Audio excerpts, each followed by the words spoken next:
হাতে আর মাত্র কয়েকটা দিন, তারপরে 22শে জানুয়ারি, আর কটা সপ্তাহ গুনে দেখেছেন।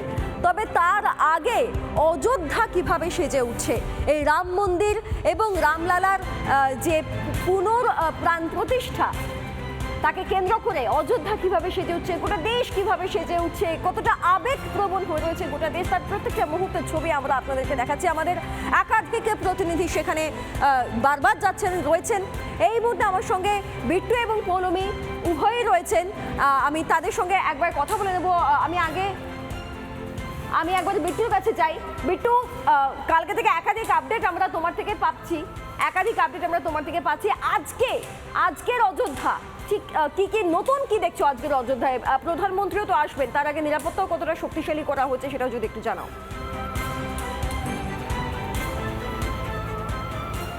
দেখো, সকাল থেকে একের পর এক ছবি দেখিয়েছি। নিরাপত্তা ব্যবস্থা, নাকা চেকিং সহ বিভিন্ন বিষয় নজরে রাখা হচ্ছে। পুলিশের তরফে বাড়তি নিরাপত্তার ব্যবস্থা করা হয়েছে। মন্দির চত্বর থেকে শুরু করে গোটা রামপথ এবং তার পাশাপাশি লতা মঙ্গেশকর চক, প্রত্যেক জায়গাতে বড় সড়ো পুলিশ মোতায়েন করা হয়েছে। এবং শুধু তাই নয়, বিভিন্ন জেলা থেকে পুলিশ আনা হয়েছে, কেবলমাত্র অযোধ্যা পুলিশই নয়। সৃজিতা, এখন যেখানে দাঁড়িয়ে রয়েছি সেটা তুমিও পরিচিত এই জায়গার সঙ্গে। এটা মূলত বলে রাখা ভালো, সরজু নদীর একটা শাখা, এবং সেই শাখাতে প্রতিদিন সন্ধ্যে 6টার সময় আরতি হয় এবং লাইট অ্যান্ড সাউন্ড হয়, তার প্রস্তুতি চলছে। আমি একবার দেখাবো, আমার ভিডিও জার্নালিস্টকে বলবো নাইয়াকে দেখাতে, সঞ্জয় নাইয়া।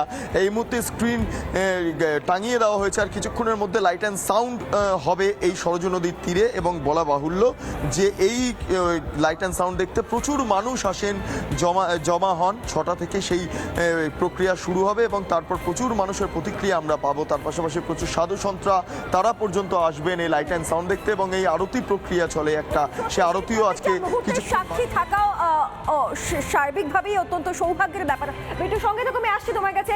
পৌলমী আমাদের অপর প্রতিনিধি আমাদের সঙ্গে রয়েছেন। পৌলমী, এই মুহূর্তে তুমি কোন চত্বরে রয়েছো, কিরকম ভাবে দেখছো অযোধ্যাকে? আজকে তোমার চোখ দিয়ে রিপাবলিক বাংলার দর্শকরা অযোধ্যাকে দেখবে।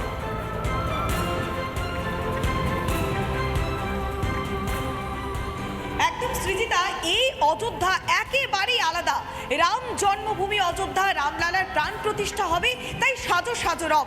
সত্যিই সৃজিতা, আমি এই মুহূর্তে সরজু নদীর ঘাটে রয়েছি, যেখানে সরজুজির মঙ্গল আরতির জন্য সেখানে যে সন্ধ্যা আরতির প্রস্তুতি একেবারে তুঙ্গে, যেখানে পুরোহিতরা এসেছেন, প্রচুর মানুষ দূর দূরান্ত থেকে এসেছেন। এই মুহূর্তে যে ছবিটা দেখাচ্ছি বারবার আপনাদের সামনে, যারা দূর দূরান্ত থেকে আসছেন, কেননা এই অযোধ্যা একেবারেই আলাদা সৃজিতা। এই অযোধ্যা রামের অযোধ্যা, যেখানেই কান পাচ্ছে সেখানেই শোনা যাচ্ছে রাম আসবে, রাম আসবে, রাম আসবে। কখনো চলছে ভজন কীর্তন, কখনো বা অন্য কিছুর প্রস্তুতি, সব মিলিয়ে এক কথায় সাজো সাজো রব। এই মুহূর্তে আমরা সরজু নদীর ঘাটে রয়েছি, সেখানে আরতির প্রস্তুতি একেবারে তুঙ্গে, প্রচুর মানুষ ভিড় করেছেন। সেই ছবিটাও একবার দেখানোর চেষ্টা করবো। সৃজিতা, कहाँ से आए हैं आप? हम लोग यहीं रहते हैं। तो कैसा माहौल है यहाँ पे? बहुत अच्छा हूँ बहुत अच्छा महल है। तो मोदी जी भी आ रहे हैं। जी। আমরা দেখলাম যে প্রচুর মানুষ এসছেন সৃজিতা, এবং সরজু নদীর ঘাটে এই মঙ্গল আরতির একটা আলাদা মাহাত্ম্য। আর কিছুক্ষণের মধ্যেই ঘড়ির কাঁটায় যখন 6টা থেকে 6:30 বাজবে, ঠিক তখনই আরতি পর্ব শুরু হয়ে যাবে। আর সেই আরতিতে আমরা সাক্ষী থাকবো পৌলমী, এবং তার আগেই মানুষ কিরকম ভাবে ধীরে ধীরে ভিড় জমাতে আরম্ভ করেছে, তাদের উত্তেজনা, আবেগ, এই সবটাই আমরা তোমাদের সঙ্গে দেখছি। পৌলমী, বিট্টু, তোমাদের দুজনকে অসংখ্য ধন্যবাদ। তোমরা প্রত্যেক পরিস্থিতির উপর নজর রাখো। আবার ফিরছি তোমাদের কাছে।